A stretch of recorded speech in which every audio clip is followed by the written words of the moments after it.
Helmut Marko is the latest big name to leave the Red Bull Racing fold in recent times. He came out with some savage comments about his former employee Horner. This is after big names like Adrian Newey and Christian Horner had already left the team, one by choice and the other was fired. So I wondered, along with many others, how this would impact Max Verstappen in the coming season and how it would affect his performance on track, or better yet, the performance of his car. Is Red Bull worse off without these people, or is the recent exodus at Red Bull not that bad? Okay, we all know that Adrian Newey had enough of the internal squabbles at Red Bull and left last year. He joined Aston Martin and is the team principal there now. He owns a bit of the team and he seems to be a happy man. The only thing we're waiting for now is some good results. At Red Bull, the development of the car is in the hands of Pierre Rocher and Enrico Balbo now. It'll be good to see what they can do with a whole new fresh set of regulations without Adrian Newey looking over their shoulders. At the end of the day, those older legends need to be replaced at some point, and those young new people need to get time to grow into their jobs and should be allowed to make mistakes too. I think they showed good promise with how they took a year from halfway 2024 to halfway 2025 to get the car working a lot better again. I'd say the issues they've solved now won't raise their heads again. As yet, I'm not too worried about Adrian Newey not being present anymore. The other big name to be dropped from Red Bull was Christian Horner, and I have to say I was relieved when they did. For a long time I thought Christian Horner was amazing, how he fought everyone and anyone to protect his team, but it grew old in recent years. I suppose that attitude wasn't fitting for a team that dominated, as opposed to the team that was fighting the big bad guys, Mercedes, who had dominated before them. We've seen over the years that teams implemented technical people for the team principal roles, to have a more hands-on effect on the day-to-day racing stuff. The CEO's job became a separate role. We see this at McLaren with tech guy Andrea Stella and business guru Zach Brown, and that worked quite well. James Vowles is a technical team principal.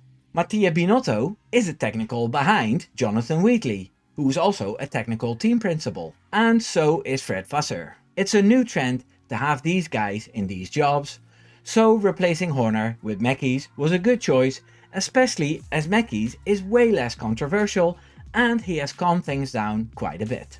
The latest person to have left is Helmut Marko. In the statement of the team, it was revealed that Dr. Marko was so disappointed with Verstappen not winning the 2025 championship that he handed in his resignation, which Oliver Mintzlaff accepted with a heavy heart. Now, Helmut Marko isn't a popular man in F1 media. Very quickly, stories emerged that Marko made a few decisions that Red Bull GmbH didn't like, and he was told off for it. I suppose he was used to a certain freedom to do things, and perhaps his decisions weren't that sharp anymore. This all makes sense to me, so I don't understand why the F1 media felt so vindicated with Marko's resignation. The man is 82 years old and shouldn't have been flying all over the world anymore in the first place. The only reason why he was kept there in recent years was that he was a buffer between Horner and the Thai fraction and the racing team. He protected what Red Bull stood for when Horner wanted to commercialize the whole lot. Helmut Marko did an interview with newspaper from the south of the Netherlands, De Limburger, where he talked about how much Horner had lied to get into power after Marea died, and that Verstappen would have won the championship if Horner had been fired earlier.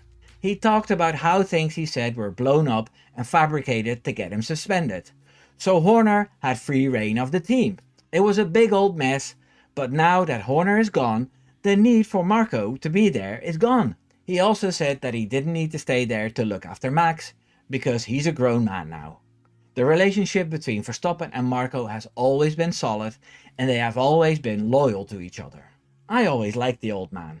He reminds me of my own father, who is only a few years younger than Dr. Marko. They both come out with comments that are considered not done nowadays, but their heart is in the right place. We know Dr. Marko invested everything he could give into Red Bull, and I don't think he gets appreciated for it enough. As for who will take his place, we've heard Sebastian Vettel might be a good candidate. That would be nice, but I don't think it should necessarily be an ex-driver or a Red Bull affiliated person. There are loads of unknown people in motorsport who are trackside everywhere who can fill in that role. From what I heard, Helmut Marko only looked at the statistics anyway. If you win lots of races, you're good. If you don't, you're not. I'm not that worried about the future of Red Bull, or Max Verstappen's future for that matter. Success comes in waves normally. No team stays dominant in F1 for too long, unless you're Mercedes and the regulations don't change for ages. Red Bull had its first successful spell in the 2010s with Sebastian Vettel, winning 4 drivers' titles and 2 constructors. Then they didn't win any prizes for 7 years until Verstappen won his first title in 2021. They won 4 drivers' titles in a row again and also 2 constructors' titles. Now it's time for another reset, I think. New fresh people at the helm of the organization and the opportunity to build something great again. But that takes time. And we know Max Verstappen doesn't have much time in F1 anymore. Max Verstappen will be dropping the legendary number 33 in 26 and he'll race with Daniel Ricciardo's number 3. It's the number he always wanted but couldn't get because of his Australian friend. He had to give permission for Verstappen to use it. And he did. Max Verstappen talks about quitting the sport at least once a month. And we know he has ambitions to do other stuff in other disciplines. So I can see him sitting out this coming season with Red Bull.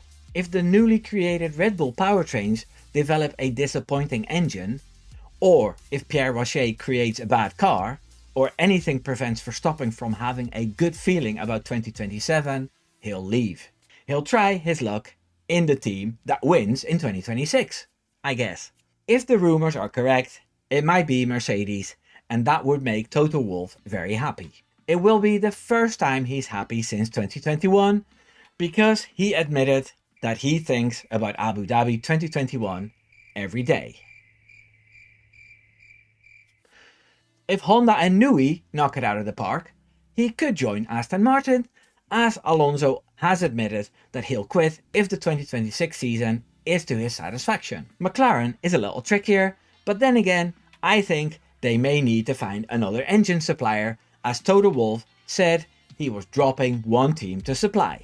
As for Ferrari, seeing how Hamilton is doing there, I think if they have a good 2026 season, Verstappen still wouldn't want to jump into that chaotic mess.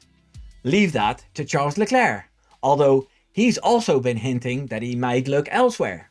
Now, where does this leave Red Bull without Max Verstappen? Well, they'll have a lot less pressure to perform with Verstappen out of the picture. The driver lineup they might have then will most likely be delighted with a podium here and there, and they will be young too. So they won't mind building and waiting until the team finds greatness again.